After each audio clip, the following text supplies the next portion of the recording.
Prioritizing our own needs, putting ourselves first, tends to favour survival, but not necessarily happiness, not a happy survival. And the distresses of living in such a way, especially among people that live in such a way, can cause us great concern and tragedy, but also can bring great happiness, both of which can result in us seeking to believe, to trust in God. We will only really love such a God if such a God is the personification of what we value or want to value, which may be the same thing, I'm not sure. And if our God is then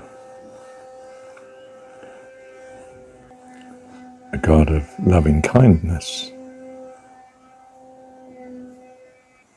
this radically changes our whole approach to living.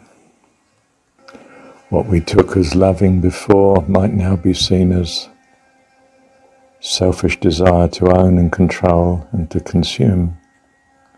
And what we see as love now might be a sort of selfless loving kindness to all life. And should I say, not a selfless loving kindness, but one that includes one's own self. We may, in a long interim period, so to speak, not be so perfect, so complete in our new resolve. So there is some priority to ourself in relation to God rather than others in relation to God.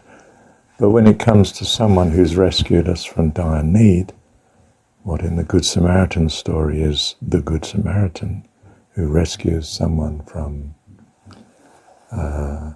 probable death,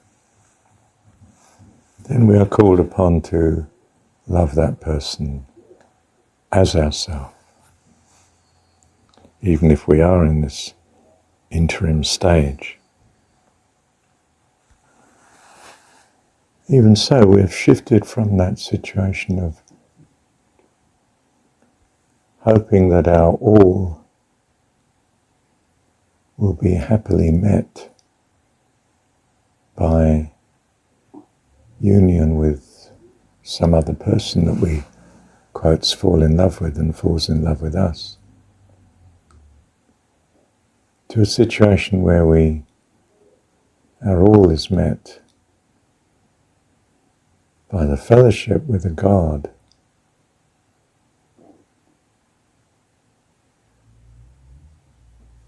who has a perfect affinity to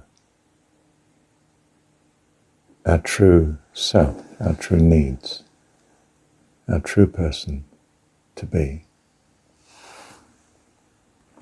We're not available for relationships in the way that the world without God sees itself as available, ready to commit their life's fusion with another for life, at least,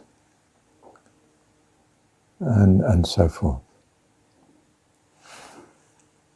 In a spiritual sense, it's not a celibacy that we've entered into, for it is rather a more consuming relationship than anything we could have had before.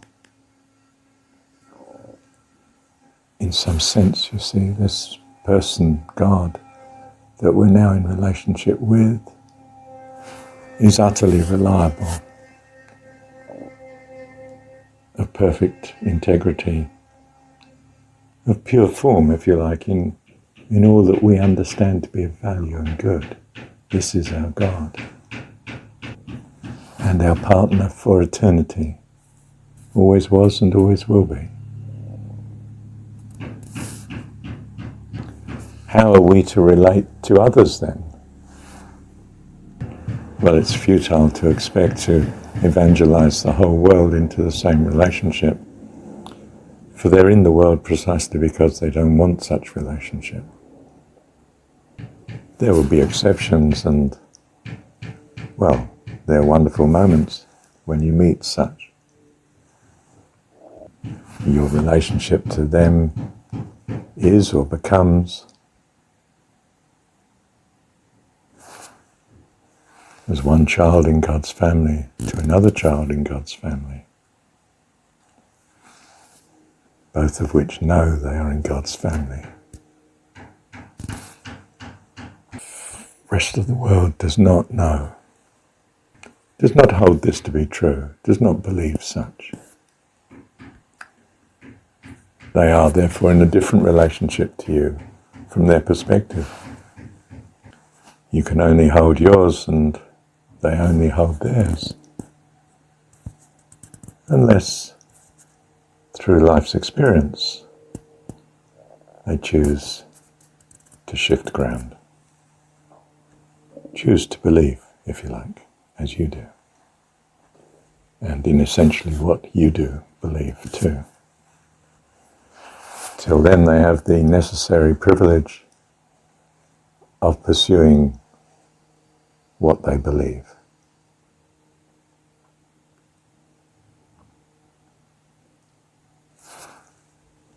I'm not here to invade that. It's an offer. It's in the garden, if they wish to eat of it, but that is all. So we make the way available to people. We don't go out there evangelizing, persuading. We just let the way be known to exist. And those that have ears to hear will see and hear and find it attractive and be drawn in. And those that are not ready for such yet will continue in the world until they are ready in the fullness of time. And we trust that God has it all in hand. Thank you, Heavenly Father.